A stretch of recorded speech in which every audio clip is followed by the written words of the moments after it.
Vamos ahora, ya hemos hablado sobre la Constitución, entendiendo por Constitución el marco de referencia del cual parte el Señor para constituir el matrimonio como sacramento de la nueva alianza, que es la experiencia del amor humano. Hemos hablado un poco del para qué, de la finalidad propia de la realidad del matrimonio y la consideración de sus fines, ¿de acuerdo? Y ahora nos corresponde intentar como caracterizar las propiedades fundamentales de lo que consideramos que es el matrimonio cristiano, ¿de acuerdo? O sea, casi que podríamos decir que lo que busca la Iglesia aquí es no definir lo que la Iglesia piensa que tiene que ser el amor, ¿no? Porque alguien puede decir, esto es lo que la Iglesia piensa, no. Lo que la Iglesia intenta es, desde la experiencia misma del amor, desde la propia lógica del amor, comprender cuáles son las características que definen el amor verdadero, que sería un poco, ¿no?, la consideración de estas propiedades esenciales. Si son esenciales es porque son constitutivas, porque son irrenunciables y no se puede entender el amor sin ellas, lo cual significa que si no están presentes, ¿no?, pues evidentemente condicionan en gran medida, ¿no?, el desarrollo del amor conyugal, ¿no? ¿De acuerdo? ¿Vale? Muy bien. Entonces,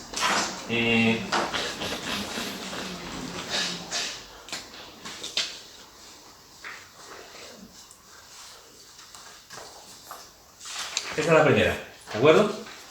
La unidad. Por unidad aquí se entiende, ¿no?, una característica que va asociada a una realidad que es inherente, ¿no?, a la consideración del amor conyugal, que es la exclusividad, ¿no? ¿De acuerdo?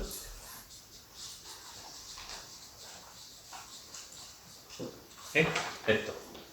Exclusividad. ¿Qué significa para nosotros plantear que el amor conyugal es uno y por tanto exclusivo? Entraña, ¿no?, que se da entre uno y una. Esa es la definición propia. Por eso es unidad. Se da entre uno y una y conforma una unidad que podríamos llamarlo así, que es constitutiva, ¿no?, que hace que en algún momento no quepa una tercera persona dentro de esa unidad o dentro de esa comunión, ¿de acuerdo? Por eso es excluyente, ¿no? O sea, escojo a una persona, ¿no?, para poder construir este proyecto, excluyendo, ¿no?, a todas las demás, ¿de acuerdo? O sea, vamos a ver, pero es un poco esa propiedad, ¿de acuerdo? Cuando en el libro del Génesis nosotros, ¿no?, escuchamos el proyecto originario de Dios, ¿no?, dice la palabra de Dios, ¿no?, que el hombre dejará a su padre y a su madre, se unirá a su mujer y los dos constituirán, dice textualmente, una sola carne, ¿de acuerdo? Una sola carne. Cuando hablamos de una sola carne, ¿no?, ¿qué nos viene en ese momento a la mente? ¿Cómo entendemos la expresión bíblica de una sola carne? Uno es para el otro y el otro es para el uno. Hombre y mujer los creó. Hombre y mujer los creó, no, pero eso de una sola carne, ¿a qué hacía referencia el Señor cuando habla de esta unidad? Ya no son dos, que son uno. Que lo que pasa Han es unido que que hacen una sola unidad. Está hablando, la carne aquí, ¿no?, habla fundamentalmente de la corporeidad. Son un solo cuerpo, ¿de acuerdo? Un solo cuerpo. Un cuerpo que plantea evidentemente, ¿no?, pues que hay como una especie de unidad de vida, ¿no? ¿Quién hace posible que dentro de la realidad del matrimonio se configure esa unidad de vida? Eso lo constituye fundamentalmente el Espíritu de Dios, el Espíritu Santo, que es el Señor de la unidad consumada, tanto en el misterio de Dios como en la relación de la pareja, ¿de acuerdo? Por eso, ¿no?, cuando hablamos del vínculo, que es uno de los primeros grandes efectos del sacramento del matrimonio, llegamos a considerar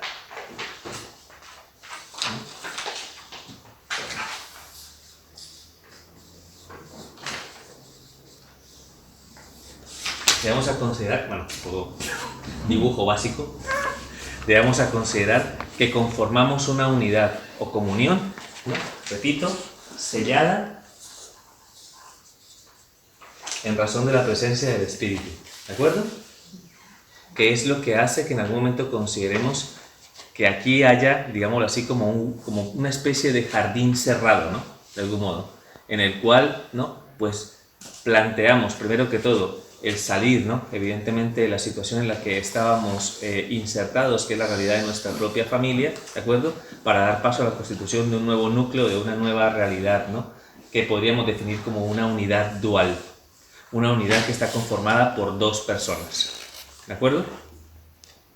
Y que es estrechísimo. Digamos, la caracterización de ese vínculo es, vamos, de una fortaleza muy grande, porque es el Espíritu Santo quien ofrece las garantías de esa unidad, ¿no? Porque funciona como si fuera un solo organismo, ¿de acuerdo? A partir de ese momento yo no me entiendo a mí mismo de manera individual si no es en relación a la persona a la que me siento unido, ¿no? ¿Me explico? O sea, es como, para poneros un ejemplo, ¿no? Vuestro organismo, ¿no? ¿Me explico? Os dais cuenta que donde vais vosotros va vuestra mano, vuestro brazo, vuestras piernas, ¿no? O sea, se entiende, ¿no? O sea, que no vais sin ellos. O sea, siempre van contigo, ¿no? Y parece muy mal que no vayan. O sea, me explico. O sea, si tú... No, si voy sin mi pierna... No, necesito mi pierna, ¿no? Me explico. Va conmigo, va insertado, ¿no? ¿De acuerdo? A eso es lo que llamamos unidad vital, unidad dual. Eso define, ¿no? Define, digamos, algo que plantea dentro de mi definición personal que yo ya no me defino por sí, ¿no? ¿Me explico?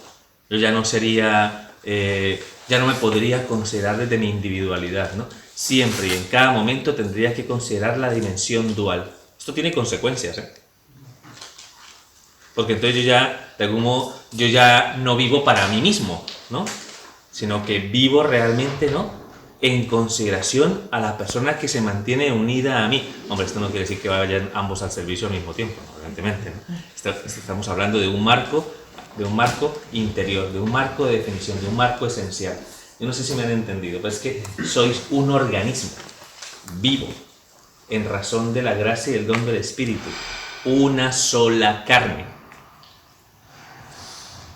Eso, ¿no? Plantea, evidentemente, que cuando tú normalmente, ¿no? Te casas, ¿no? Y recibes a la persona, ¿no? Que, es más, hay un signo que manifiesta la consideración de esa unidad dual, ¿no? En la celebración del matrimonio, las alianzas. Muy bien. Y todos sabemos que cuando nos recibimos las alianzas, ¿no? Cuando recibimos las alianzas son signo de pertenencia, ¿no? Yo ya no me pertenezco a mí mismo, sino que le pertenezco a la persona que creo, cuyo nombre viene inscrito dentro de la alianza con la memorable, extraordinaria y maravillosa fecha de nuestro matrimonio, ¿no? ¿Me explico? O sea, ya no te perteneces a ti mismo, le perteneces a la... Por tanto, como ya no te perteneces a ti mismo, ¿no? Como le perteneces a esa persona, evidentemente excluyes la posibilidad de considerar, ¿no? El relacionarte con otra, ¿no? ¿Me explico? A ese nivel. A ese nivel. Como mitad, sí, ¿no? No, sí, estamos hablando dentro de un nivel de realización dentro del proyecto del amor, ¿no? ¿De acuerdo? Y tiene que ver especialmente con el cultivo de una virtud que es muy importante, bueno, una virtud y una caracterización del amor, que es el de la fidelidad, que es el valor fundamental de esta propiedad esencial del matrimonio. Estamos llamados a ser fieles. La fidelidad se considera un valor, repito, esencial. ¿Es lo que opina el mundo? ¿Es lo que opina el mundo?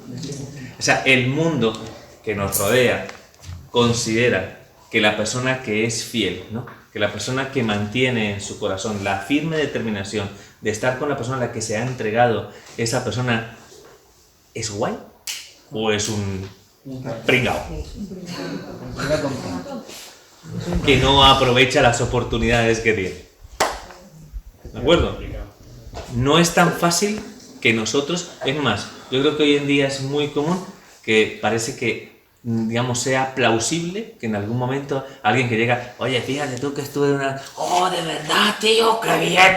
De momento, ¿dónde vas tú? O sea, no sé si me entienden, ¿no? Como que se aplaude, como que de algún modo como que se considera algo, pues muy liberal, muy guay, ¿no? El valor de la fidelidad es algo que en algún momento, ¿no? Pues nos plantea una reflexión mucho más profunda, ¿no? De preguntarnos por qué en algún momento, ¿no? Se tambalea tan fácilmente la consideración de una unidad que hemos dicho que es una unidad tan fuerte, ¿no? En consideración a la gracia y el don del Espíritu, ¿no? ¿Será que en algún momento no llegamos a profundizar realmente y claramente en lo que significa esa comunión de vida?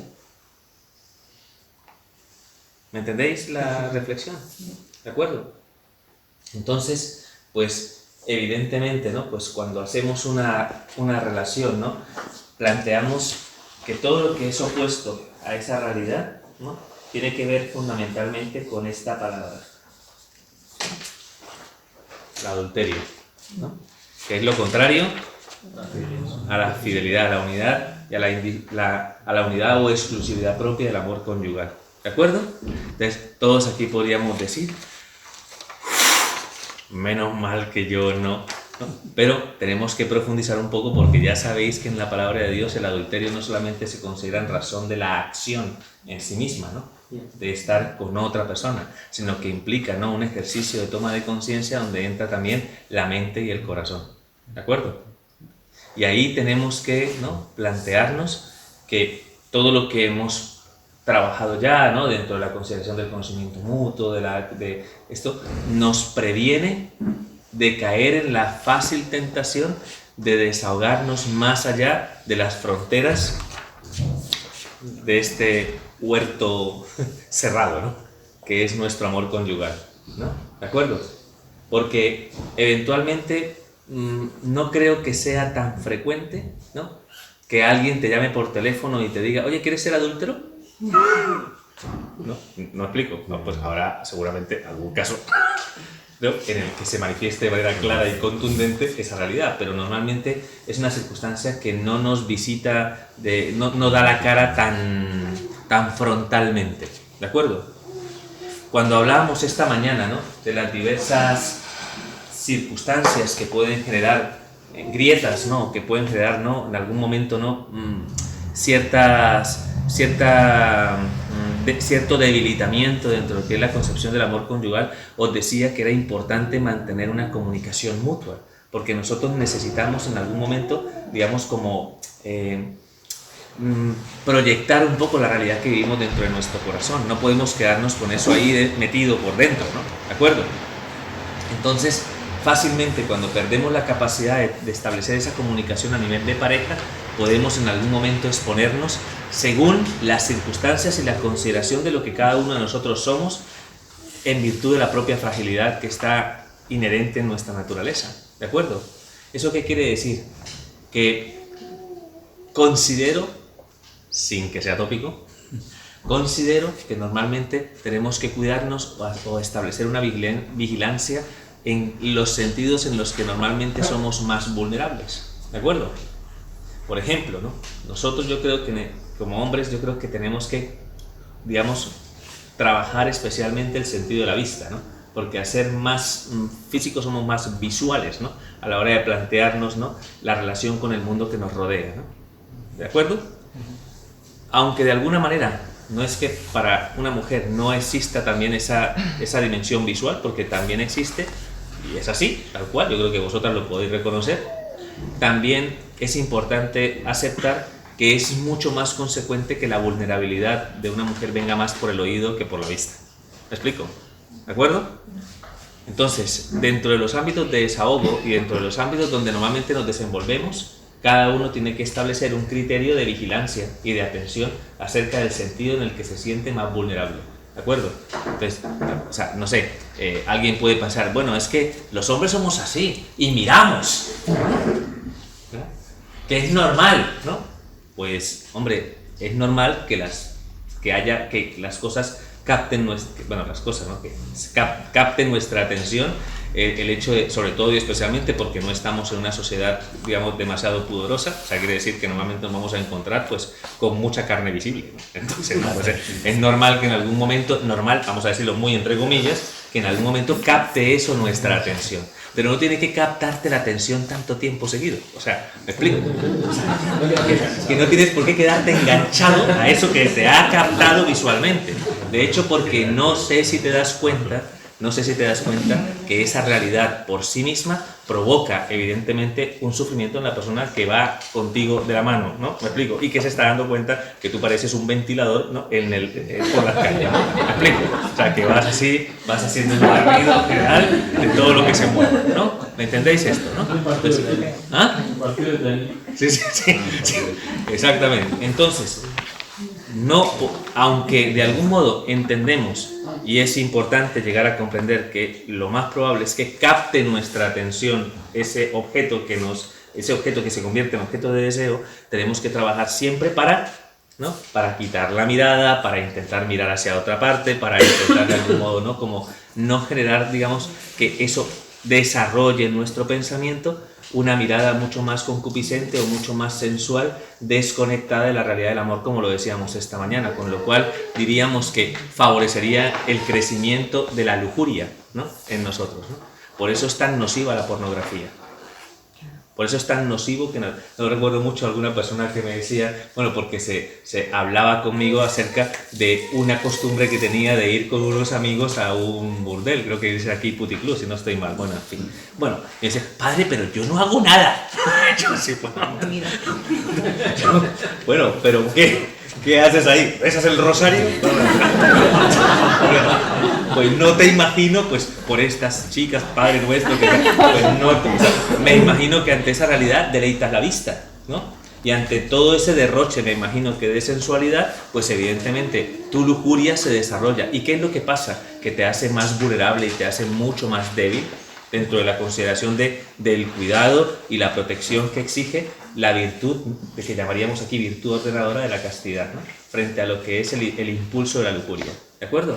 Pero necesitamos trabajar. Además, tenemos un acceso tremendo, ¿no?, a ese contenido, porque todos ya llevamos teléfonos, porque todos tenemos acceso a internet, y hoy en día no, o sea, podéis buscar, ¿no?, en ciertos ámbitos de investigación cuánto es el porcentaje de contenido pornográfico en razón de todo el contenido, ¿no?, que está presente en el ciberespacio, ¿de acuerdo?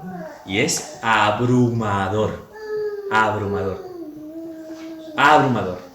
¿de acuerdo? Entonces, no es algo, digamos, nimio, no es algo que parezca que no afecte, ¿no?, el desarrollo de nuestra vida. Sí que lo afecta y sí que lo condiciona, porque en el fondo te va desconectando la finalidad propia, ¿no?, de la realidad, para centrarla mucho más en el elemento de satisfacción. Por eso normalmente casi siempre la pornografía va asociada a la masturbación, que es de por sí un acto de egoísmo, ¿no?, un acto de buscar tu propia satisfacción. ¿Me entienden? Entonces hay que tener muchísimo cuidado, porque eso te hace vulnerable, y en ese ámbito de vulnerabilidad, en ese ámbito en el que en algún momento no te pones freno, es muy fácil que caigas en la tentación de buscar lo que no se te ha perdido, ¿no? ¿De acuerdo? ¿Me entendéis esto? Sí. Lo que significa cuidar la vista, no significa, repito, que ninguna aquí de nuestras queridas amigas a lo mejor tenga que plantearse también ser, pero que en el fondo es más normal que nuestra atracción esté dada por esa circunstancia, ¿no? ¿De acuerdo? Mientras que la cuestión del oído, ¿no?, que es el otro sentido que aparece, bueno, la verborrea o el oído, ¿no?, es una de las circunstancias que también genera muchísima vulnerabilidad. Pensad en muchas ocasiones en las que en algún momento o no nos sentimos escuchados o no nos sentimos tenidos en cuenta, y que en algún momento siempre resulta y aparece una persona que nos comprende muchísimo mejor.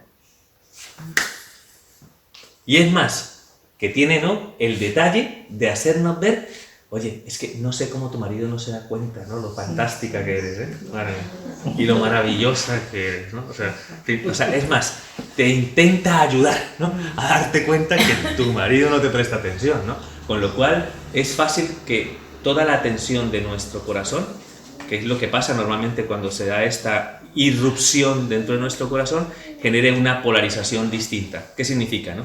Que si yo mantengo mi corazón centrado en una persona, de repente esa polarización cambie.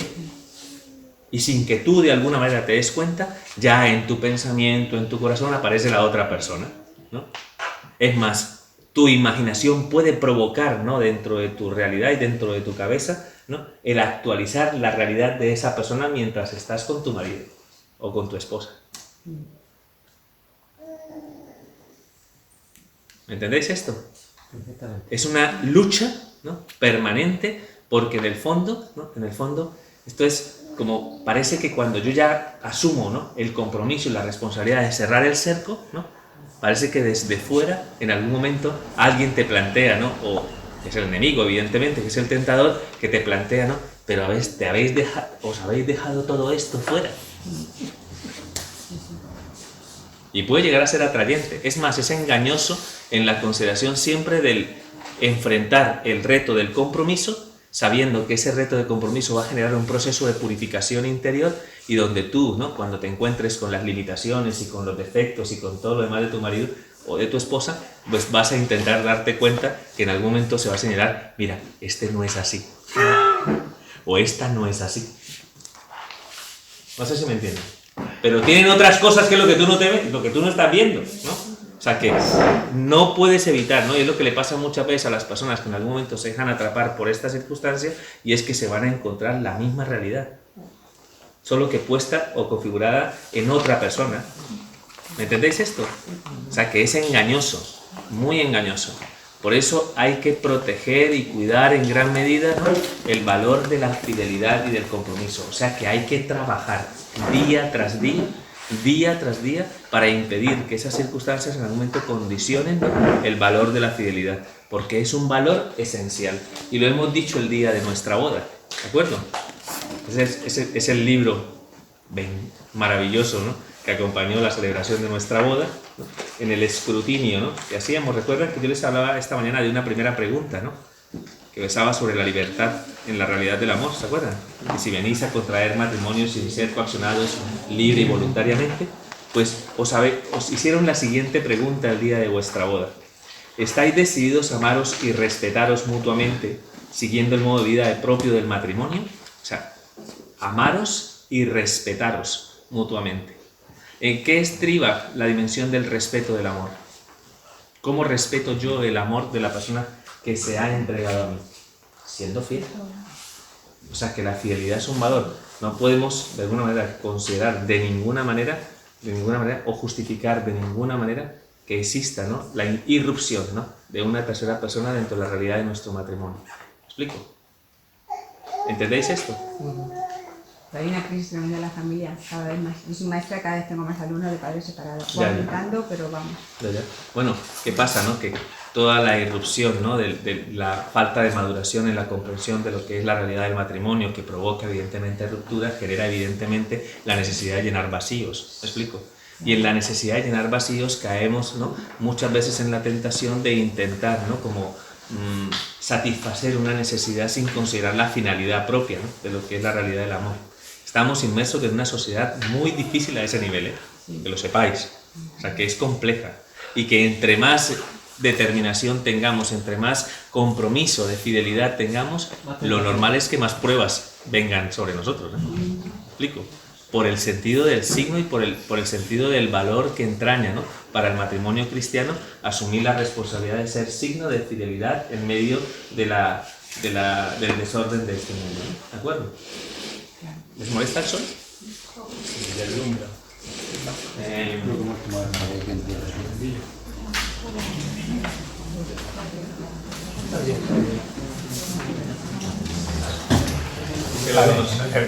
No llega el sol aquí. No, no llega. Bueno.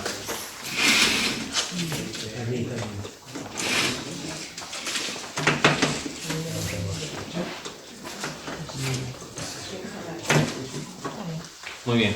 Entonces, ¿queda clara esta propiedad esencial? Muy bien.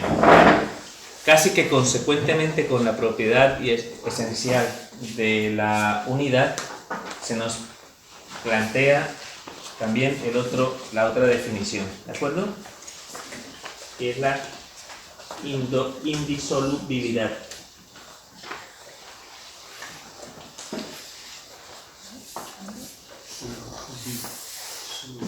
Padre, tengo una duda. Sí. Respecto a lo que ha dicho usted, de cuanto más compromiso matrimonial, más tentación.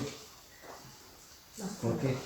Porque el enemigo fundamentalmente porque el enemigo, bueno, considerando aquí que todos sabemos que el demonio actúa y que está presente y que está tentando continuamente a los hijos de Dios, apartándonos del camino que el Señor nos quiere señalar a nosotros como fuente de realización, el demonio por su propia naturaleza divide. Por tanto, ¿no?, si tú sabes lo que significa esto para el demonio, es lo antagónico a él. ¿Me explico? Si lo que Dios confiere fundamentalmente es unidad en razón de su vida y de su gracia, el demonio es oposición a este proyecto. Por eso lo llamamos diablo. La palabra diablo procede, ¿no?, de dos palabras, ¿no?, griegas que implican la comprensión de su acción. Diabolos, el que divide. Entonces, se supone, ¿no?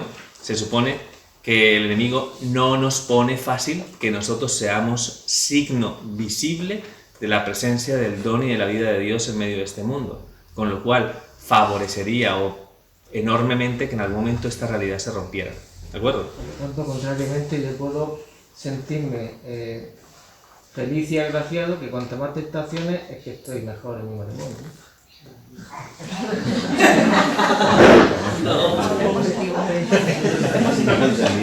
Te doy gracias, Señor, por las tentaciones que me vienen. No, bueno, no hay que tentar tanto, no hay que tentar tanto al mal en ese aspecto.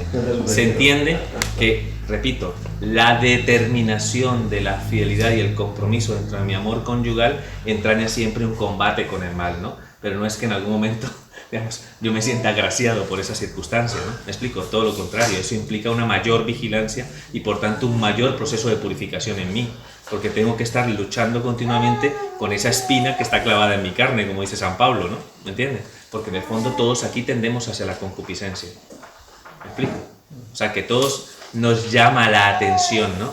El aspecto de lo nos llama mucho el aspecto de lo sensual, de lo prohibido, ¿no os dais cuenta de eso? Que nos llama muchísimo la atención.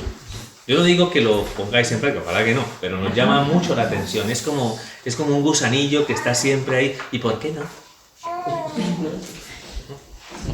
¿Me explico? ¿De acuerdo? Bueno, no he dicho otra cosa que es importante, ¿no? Muy importante.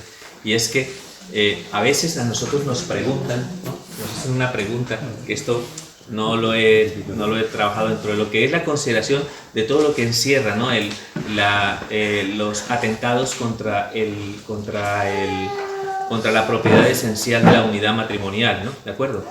Pero nos preguntan acerca, ¿no? de ciertos comportamientos o actitudes que nosotros, precisamente porque las recogemos a través de la lujuria y la llevamos a nuestra propia práctica conyugal. No sé si me entendéis. O sea, cuando en algún determinado momento, yo os he dicho que lo que puede favorecer en gran medida, ¿no? el cultivo de la virtud es la práctica de la castidad. Pues hay una castidad matrimonial. ¿Me explico? Así como entendemos la castidad religiosa, ¿no? De una manera, también se entiende, ¿no?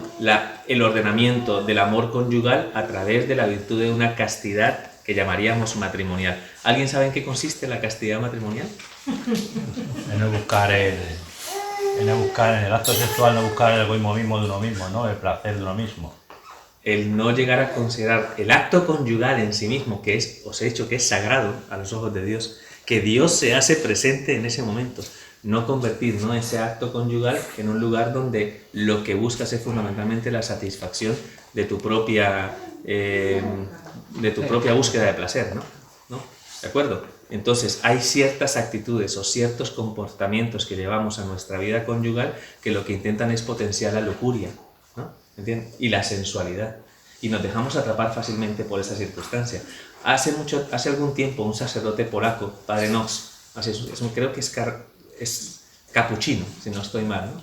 Saca un libro que se llama El sexo como Dios manda, se llama así, ¿de acuerdo? Y cuando vieron entonces la noticia era, ¿no? El Kama Sutra católico, ¿no? Bueno, yo me imagino que aquí todos saben, vamos, en algún momento habrán escuchado el concepto del Kama Sutra, bueno, pero en fin, ¿no? Pues no lo vamos a escuchar en un retiro, así que... Entonces todo el mundo se imaginó en ese momento, no, pues vamos a comprar el libro a ver qué imágenes tiene, ¿no? El libro no tiene imágenes, no lo compréis por eso, ¿eh? Es una reflexión, de verdad profunda, ¿no? Un sacerdote que se moja con el tema de la sexualidad en la vida de pareja. Me parece muy interesante su planteamiento, ¿no? Porque es un riesgo. De hecho, la Iglesia no habla mucho de esta circunstancia, ¿no? ¿De acuerdo? ¿No? El Padre no se llama así, ¿no? ¿De acuerdo? Entonces, el planteamiento de él es que, planteando que la búsqueda de comunión de por sí entraña una satisfacción y que por tanto el placer es la recompensa, la satisfacción del don conyugal, que lo que habría que plantear no es una creatividad excesiva en lo sensorial, ¿no? ¿Me explico? En lo que es más ajustado a la lujuria, sino lo que hay que potenciar es la capacidad de entrega y amor para que la sexualidad en sí misma produzca el efecto que está llamado a producir, que es el placer como recompensa a la entrega. ¿De acuerdo? Mucha gente nos hace preguntas y nos dice, padre, perdón que yo en este aspecto soy muy directo, lo siento mucho, pero nos hacen preguntas como, padre, ¿qué posiciones son conformes a la doctrina de la Iglesia? Y yo, pues mira, voy a buscarlo en la Suma Teológica. Que no hay, digamos, no hay como una especie de conceptualización de esa realidad, porque nosotros lo que nos dedicamos a enseñar y a testimoniar es el valor del Evangelio, digamos, que ilumina la realidad del amor conyugal y que lo perfecciona en razón de su consideración personal. Y creo que aquí no necesito en algún determinado momento plantear posiciones que sí o posiciones que no, sabiendo que lo que estoy intentando es ayudarles a que consideren ese acto como un acto personal y no instrumental. Y creo que todos podemos perfectamente darnos cuenta hasta qué punto, ¿no? A través de ciertas prácticas lo que hacemos es instrumentalizar la relación para conseguir más placer. Pero el placer es eso. El placer es como todos los vicios. El placer es una realidad que no tiene fondo. ¿Me explico? Y cuando menos te lo piensas, aparecen planteamientos, ¿no?, que están dentro del horizonte de nuestra propia vida y que nos llevan a decir, ¿y no encontraríamos placer si intercambiáramos parejas? ¿Y no encontraríamos placer si en algún determinado momento hiciéramos un trío y le dijéramos a una persona que nos viera hacer el acto conyugal, por ejemplo? ¿No generaría más morbo, más sensualidad? Si le haces caso al gusanito ese, ¿no?, que te está continuamente carcomiendo el corazón, no tiene medida. ¿Me explico? Esa circunstancia no tiene medida. Podría, ¿no?, llegar, ¿no?, podría llegar incluso a considerarte experto en las 50 sombras de Grey, si quieres, ¿no?, por plantearte una circunstancia, ¿no? ¿Entienden? Porque en el fondo todo eso vamos a decirlo, es como un pozo sin fondo, ¿me explico? En el que tú te vas metiendo, en el que de alguna manera vas cayendo y no te vas dando cuenta en el fondo que lo que va potenciando es fundamentalmente una sensualidad que es más subjetiva. No es mucho más perfectivo crecer y madurar en el conocimiento del amor mismo como fuente de realización y por tanto, ¿no?, de placer. Y eso es un poco su teoría, ¿no?, es su planteamiento. Es posible que en algún momento, por la propia lógica del amor y sin que existan todos esos elementos, ¿no?, digamos, aparentemente subsidiarios, sería posible alcanzar, ¿no?, la plenitud del acto sexual y por tanto, claro, tendríamos que de alguna manera empezar a plantear lo que dijimos esta mañana. Entonces tenemos que ligar todo a la afectividad, a nuestra concepción del valor de la persona y del bien del otro. Si eso fuese así y nuestras relaciones estuvieran condicionadas en gran medida por eso, ¿no serían más plenas? Pregunto. Ese es el reto que fundamentalmente, ¿no?, plantea la Iglesia para contrarrestar la fuerza, ¿no?, de la lujuria, ¿no?, dentro de la misma circunstancia del acto conyugal. Por eso es necesaria la castidad como virtud. ¿De acuerdo? Así que yo os lo dejo como una inquietud, ¿no?, para que lo maduréis y lo profundicéis dentro de la propia vida conyugal que tenéis. ¿De acuerdo?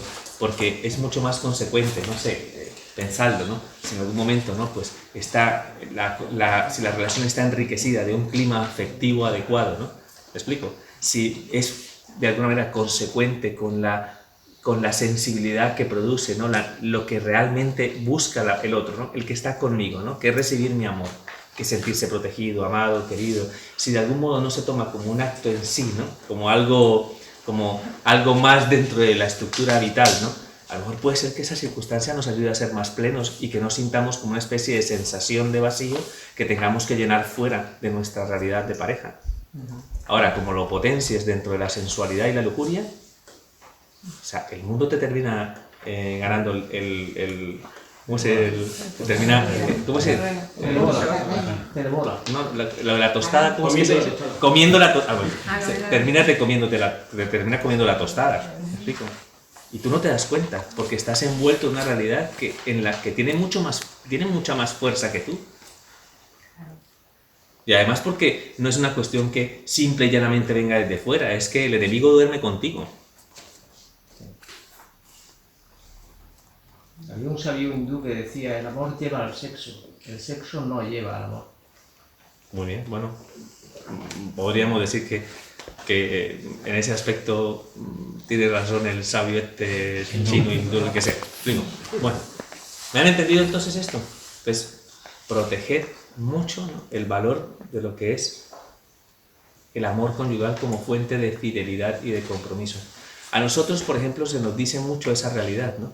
Se nos dice, ¿qué es más consecuente para cultivar la castidad, ¿no?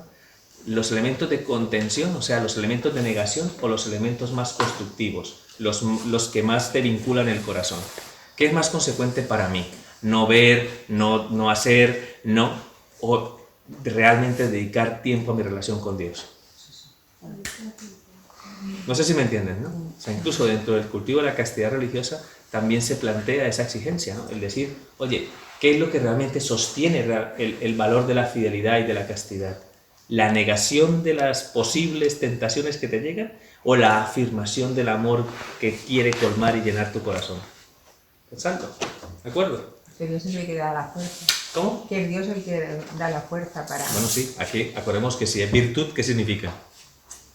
¿Que la consigo por méritos? Claro, ¿no? Todo lo que es virtud significa participación de la gracia de Dios, como lo veremos mañana en la charla de sacramentalidad. ¿De acuerdo? Segunda, indisolubilidad, ¿no?, que va ligada, ¿no?, así como la unidad va ligada a la exclusividad del amor, la indisolubilidad va ligada a la perpetuidad del amor.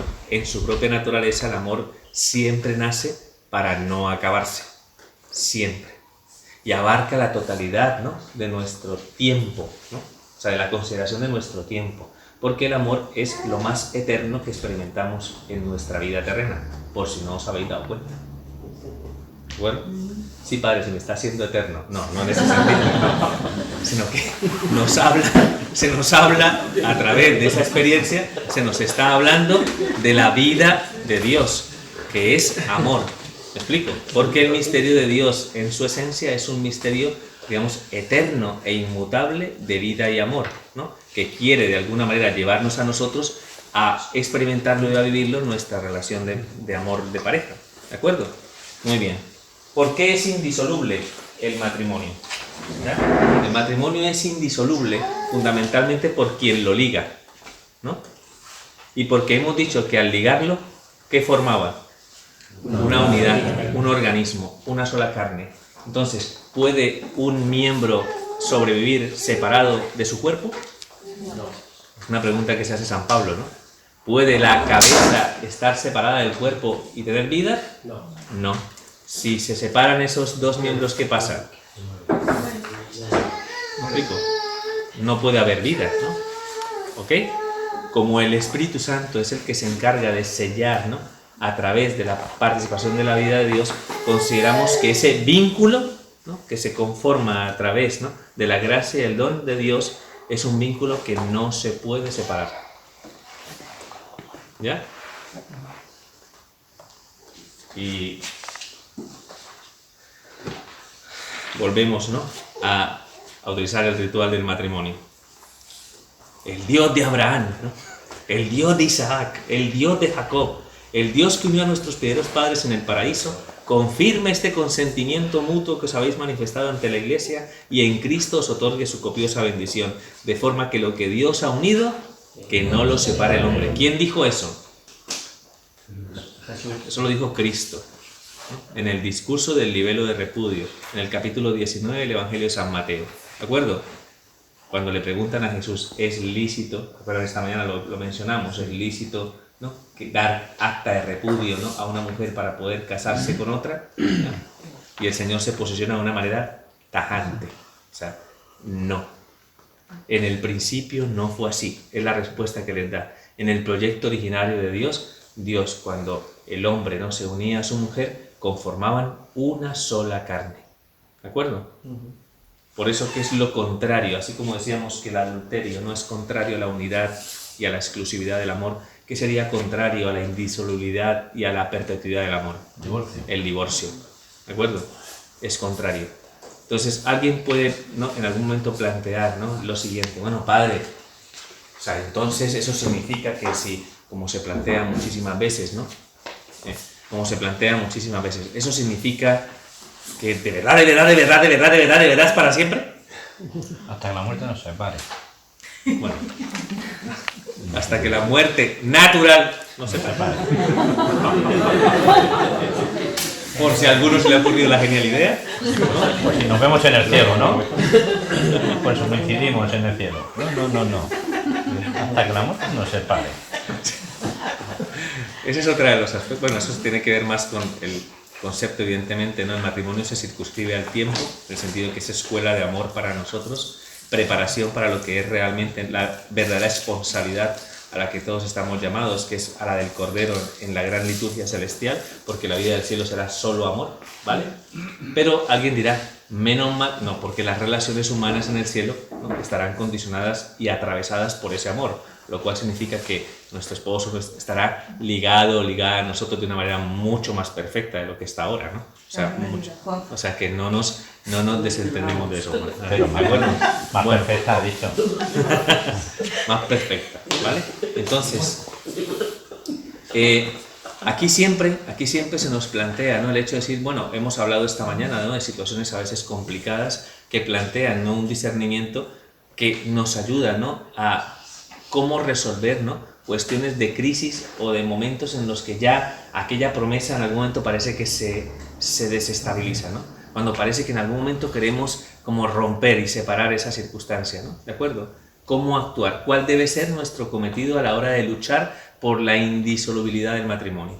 ¿Ok? Entonces hay tres conceptos que aquí hay que aclarar, ¿no? No es lo mismo el divorcio que la separación y que la nulidad matrimonial, ¿de acuerdo? Son tres conceptos completamente distintos. ¿Cuál sería el proceso que normalmente se sigue ante la crisis, ante los problemas que pueden surgir y que plantean, ¿no?, la posibilidad de que una relación se rompa? Entonces, lo primero que tenemos que hacer es verificar el grado de maduración comprensiva de lo que es la realidad del matrimonio. Hay que, de alguna manera, plantearle a las parejas que viven esa situación, oye, ¿te has planteado, no, buscar una terapia, una persona que te ayude, incluso hablar con un sacerdote para ver qué es lo que está pasando, por qué se está agrietando, por qué se está fracturando esta realidad? Muchas veces podemos ayudar en un momento oportuno para que una relación no se rompa, que en el fondo sería ayudarles a comprender la naturaleza del amor.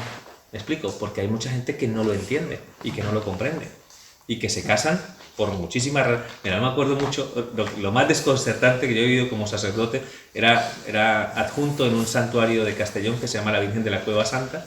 Habían muchísimas bodas, era el santuario de la diócesis, como decir la Fuensanta aquí, ¿no?, en Murcia, ¿no? Pues habían muchísimas bodas, ¿no?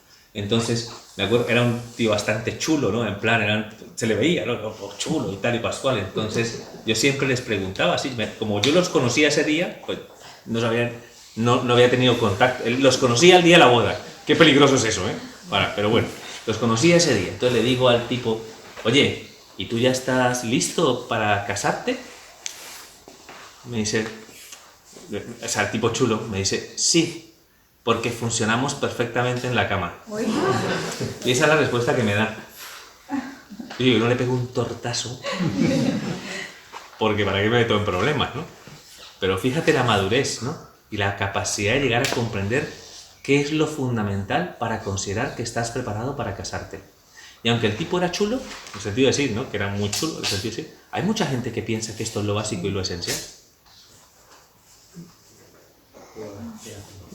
Y es dramático pensar que muchos llegan a ese momento sin realmente conocerse en todos los aspectos de su vida.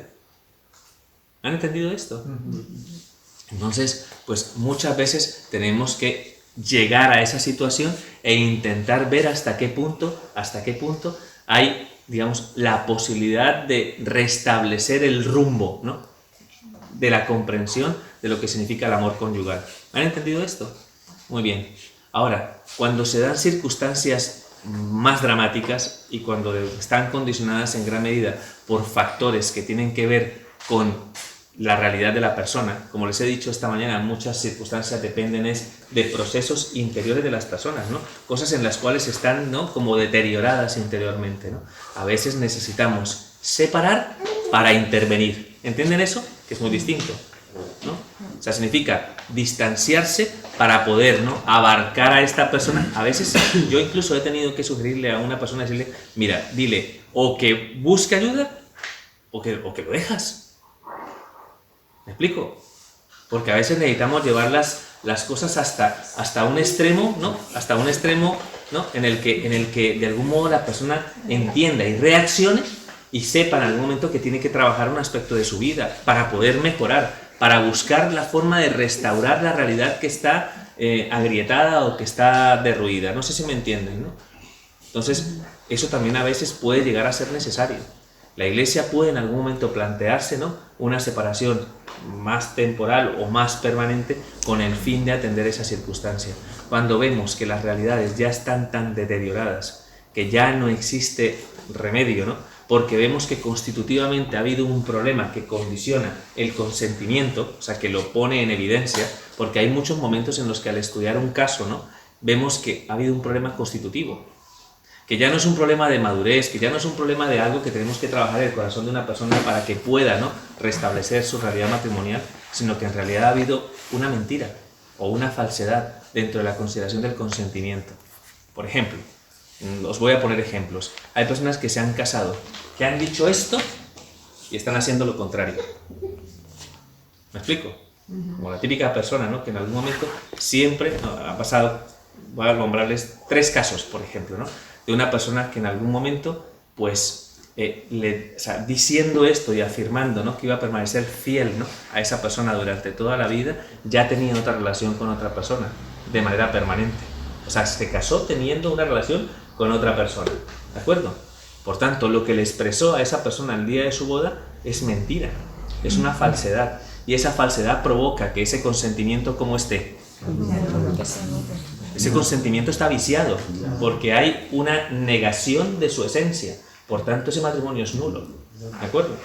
Entonces, cuando la Iglesia declara nulo un matrimonio, ¿no?, que no llegue alguien y, como decía el vicario judicial, venimos a que nos anule el matrimonio.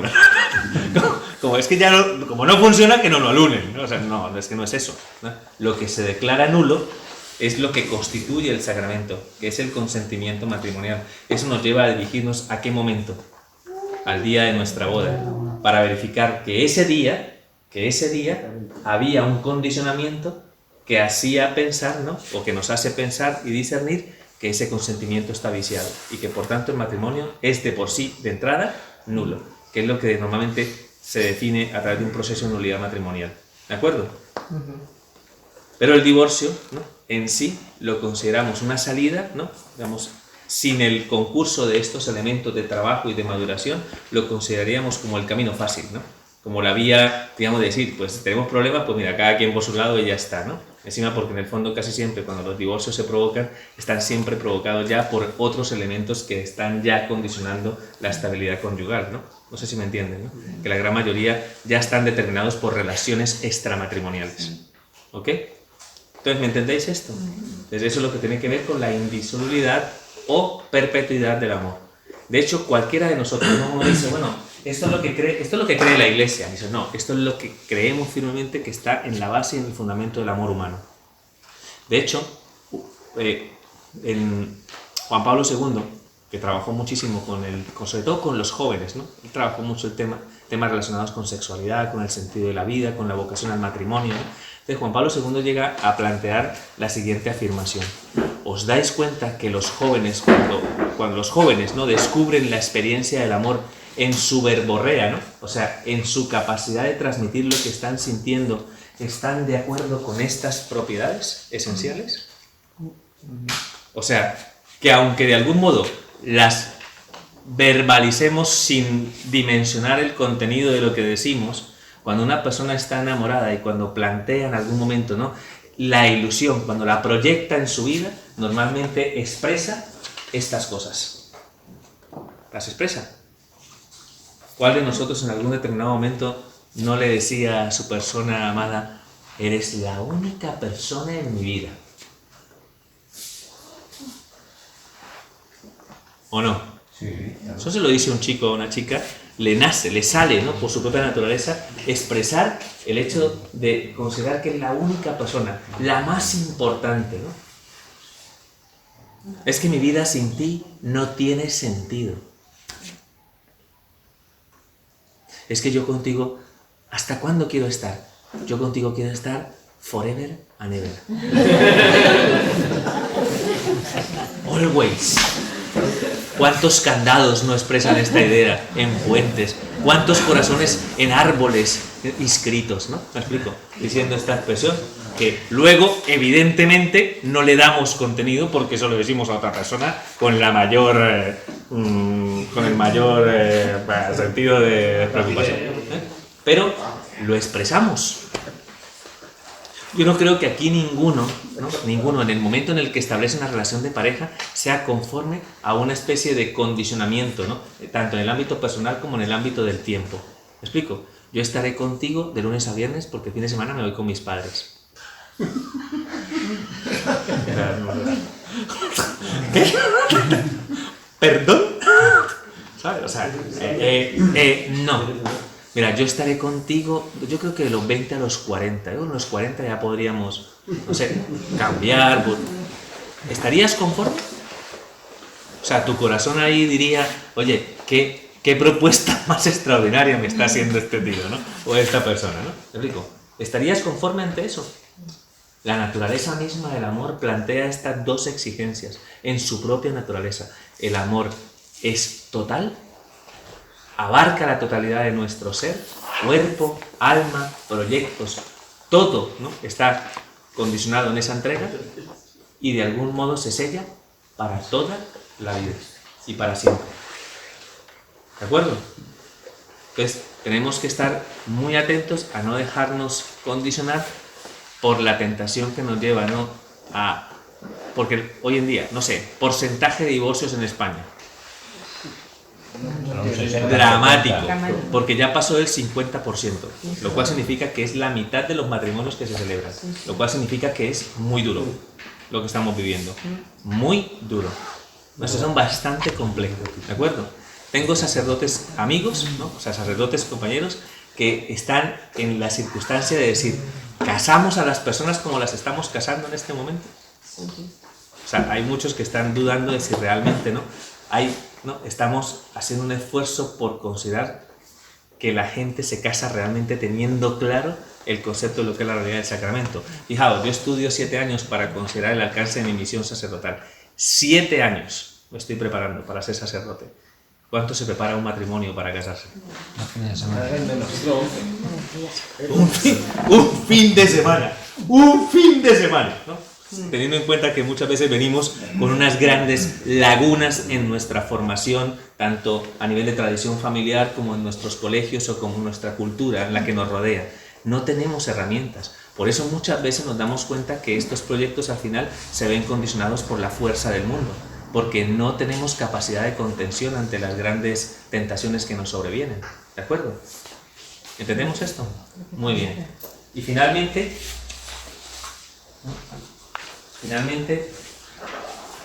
la otra característica es la fecundidad.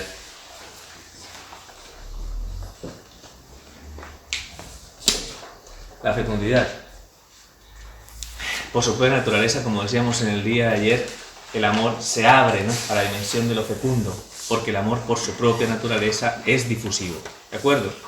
Eso quiere decir que aunque uno muchas veces, ¿no?, pues se pueda llegar a plantear la vida pues maravillosa del amor, de la relación de pareja, del viaje juntos, de todas estas cosas que normalmente envuelven, ¿no?, pues la lógica del amor romántico y toda esta realidad, pues evidentemente la fecundidad siempre aparece como exigencia, ¿no? Es decir, oye, nos abrimos a la posibilidad, ¿no?, de hacer fecundo nuestro amor. De lo contrario, tendríamos que, de entrada, plantearnos el no serlo, si quisiéramos vivir nuestra relación de una manera egoísta.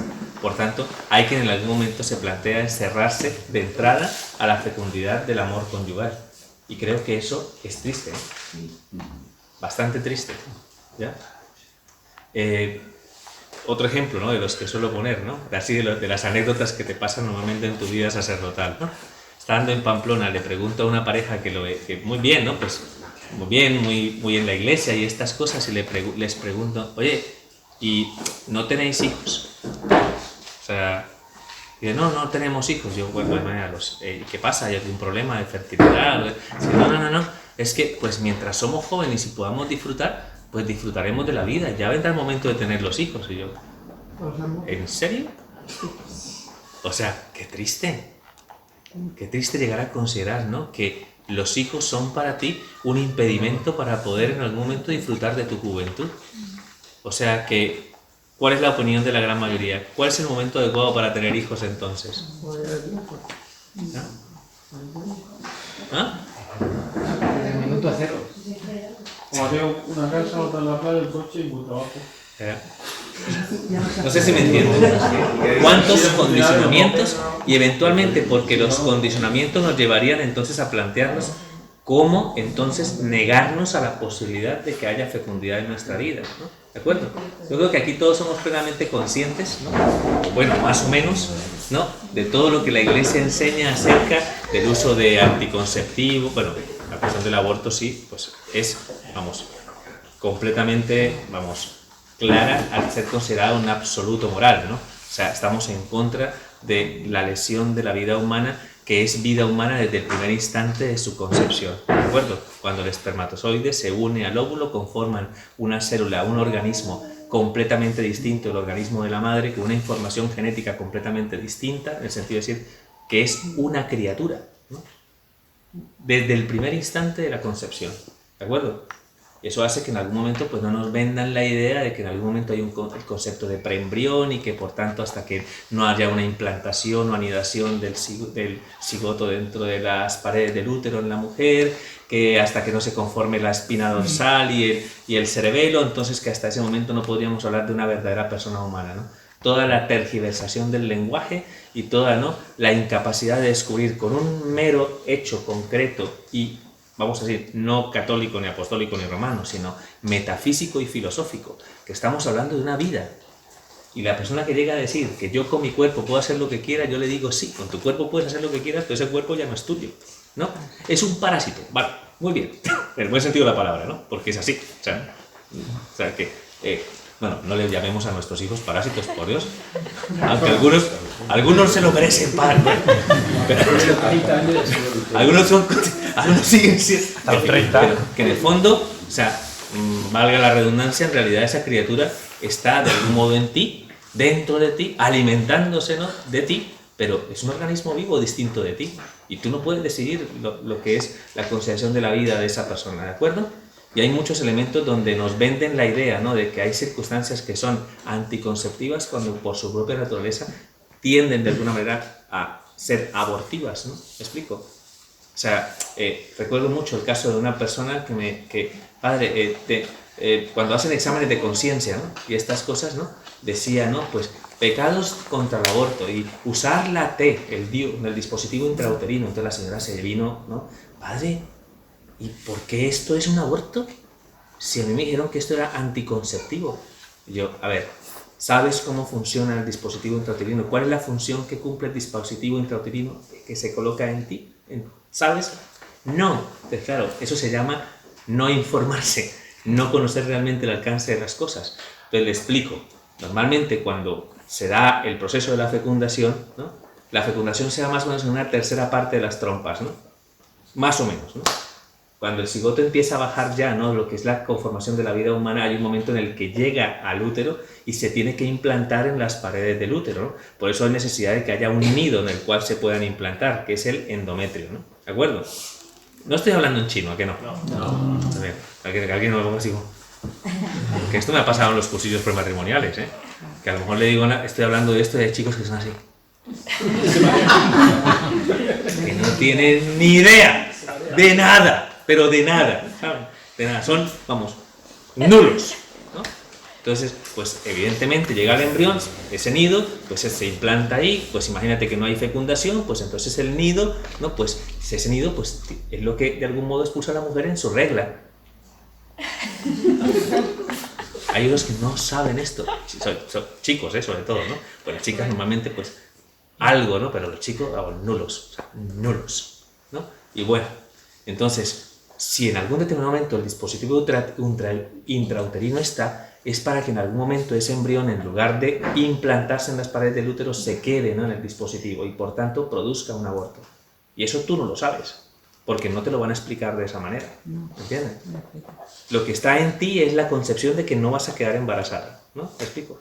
pero no te das cuenta que esa circunstancia pues trae consigo una cerrazón directa y vamos a decirlo así, una ofensa gravísima a lo que es el don de la vida, ¿no? ¿De acuerdo? Distinto de los abortivos son todos los métodos que impiden que el óvulo se una con el espermatozoide, ¿no? Que es lo que llamamos normalmente los métodos anticonceptivos, que hay de todos los tipos. Quirúrgicos, ¿no? Cuando digo quirúrgico, ¿a qué me refiero? Ligadura de trompos y la vasectomía. Muy bien. No. Hay métodos de una barrera. Preservativo, que hay masculino y femenino, pues no sabéis, ¿no? Pues hay, hay químicos, ¿no? Espermicidas, etcétera, etcétera, en fin, bueno, hay toda una variedad de circunstancias que siguen más o menos la misma lógica y la misma determinación, ¿no? Impedir que haya vida. Eso introduce dentro de nuestro corazón o afecta en gran medida, ¿no?, el condicionamiento de un amor libre y entregado. Pablo VI en su momento llegó a afirmar que todo acto sexual y conyugal tiene que estar abierto por su propia naturaleza a la vida. Todos y cada uno de ellos. Entonces, aquí va. No, porque si utilizas métodos naturales para no concebir, es un método anticonceptivo también. Hombre, estás utilizando... necesitas plantearte, ¿no?, el ejercicio de una responsabilidad dentro de lo que es, como decíamos esta mañana, la consideración de tu paternidad responsable, en el ejercicio, ¿no?, de ese discernimiento que haces ante Dios para saber espaciar, ¿no?, la realidad de los hijos y asumir, ¿no?, desde esa misma característica, ¿no?, lo que la Iglesia plantea como práctica fundamental, ¿no?, digamos, como práctica, como praxis del cultivar en algún momento esa potencialidad y esa libertad dentro del ejercicio de la realidad de las relaciones conyugales, ¿no? ¿De acuerdo? Pero no es tan claro para muchos, ¿eh? No es tan claro. Suscita muchísimas dudas y eso hace necesario que en algún momento pues haya que asesorarse, ¿no?, que haya que preguntar, que haya en algún momento que, sobre todo y especialmente, plantearse, ¿no?, dentro de lo que es la transmisión y la comunicación de la fe, si contamos con herramientas válidas para poder ejercer esa paternidad responsable, ¿no?, a través, ¿no?, del discernimiento de las cosas, ¿no? ¿De acuerdo? Entonces, yo os invito a que lo tengáis en cuenta, porque existe, ¿no?, evidentemente, pues esa praxis, ¿no? Hay que simplemente plantearse el hecho de decir, oye, lo voy a averiguar, a ver cómo funciona esto. Se plantea siempre a través, ¿no?, de la lógica misma de la fecundidad, ¿de acuerdo? Eso quiere decir que normalmente pues sabemos que la mujer, ¿no?, normalmente y especialmente entre más regular sea su ciclo, muchísimo mejor, pues nos puede, ¿no?, su situación, su realidad nos puede dar unos indicadores claros de lo que significa, ¿no?, su ciclo de fertilidad. Entonces, normalmente lo que hacemos es profundizar en ese conocimiento para que tengamos herramientas para tomar decisiones, que se trata fundamentalmente de, digámoslo así, como ofrecer, ¿no?, la negación que implica, ¿no?, el hecho de tener una relación en un momento fértil, que implica un acto de sacrificio y de entrega, ¿me explico? Y responsabilidad, ¿no? No irresponsabilidad, sino y responsabilidad para hacer uso de las relaciones conyugales en los periodos no fértiles, ¿ya? Que son más días. Que evidentemente son más días, a lo mejor son los en los que menos ganas tengo. Ya, ella. Porque eventualmente, ¿no?, plantea, ¿no?, repito, el ejercicio de un uso responsable de la sexualidad conyugal, ¿de acuerdo? Y es verdad, ¿no?, que todo esto se da dentro de un ciclo. Fíjate que en ese aspecto somos a veces... Fíjate que en ese aspecto somos a veces, es verdad, tenemos que ser en ese aspecto comprensivos, ¿no? Si lo que se trata es de verificar, ¿no?, el ciclo de fertilidad de la mujer para tomar esta decisión o para tomar estas decisiones, a veces, muchas veces esa circunstancia parece que fuera una cuestión de la mujer, ¿no? ¿Me explico? O sea, en ámbito, yo he trabajado durante un año, por ahí más o menos, de monitor de regulación de fertilidad. O sea, he sido un año un poco difícil porque era una práctica, ¿no?, pero... porque es muy difícil que una chica venga y te cuente todo lo que sé tú, ¿me explico? Pero bueno, lo tenía que hacer por estudio. Así que normalmente, digamos, yo implicaba al hombre y a la mujer en la consideración de los datos, ¿no? Porque hay que de alguna manera recoger unos datos y yo decía, no, tú los recoges, tú los pones por escrito y le ayudas a tu mujer, porque esto no es una cuestión de que tu mujer te diga cuándo, no, sino que es una cuestión como todo lo que tiene que ver con el amor conyugal, mutuo, ¿de acuerdo? No sé qué hora es y a qué horas tenemos que acabar. ¿Qué hora es? 5 y cuarto. 5 y cuarto. O sea, yo tenía que haber acabado ya. Sí, entonces. Pues, 5 y cuarto. ¿Es ese horario? Ah, ya, sí. Sí, sí. Bueno, muy bien. Entonces, quedamos claros entonces, ¿no? Un poco, ¿no? Hemos hecho, repito, un barrido acerca de estas propiedades esenciales que, repito, están determinadas por la naturaleza misma del amor, y lo que la Iglesia hace es fundamentalmente reafirmarlas dentro de la consideración del proyecto de Dios. ¿De acuerdo? ¿Vale? Quedan dudas respecto a la consideración de estos tres elementos. Si alguien me dice, bueno, padre, nosotros que en algún determinado momento estamos siempre y permanentemente abiertos a la vida, tenemos que cuestionarnos por esta circunstancia, y la respuesta es, oye, mira, pues no, ya está, ¿de acuerdo? ¿Vale? Muy bien, pero, o sea, te libras de un condicionamiento, ¿no? Vamos a decirlo así. Eso dependiendo evidentemente del ejercicio responsable de, ante Dios, plantearte, ¿no? El ejercicio del desarrollo de tu propia donación y entrega, y lo que es conforme a ella, que tiene que ver con la generosidad y con el don, ¿no? De la fecundidad. Espero que haya quedado claro, ¿de acuerdo? Entonces esas son las tres propiedades esenciales: unidad, indisolubilidad y fecundidad, ¿de acuerdo?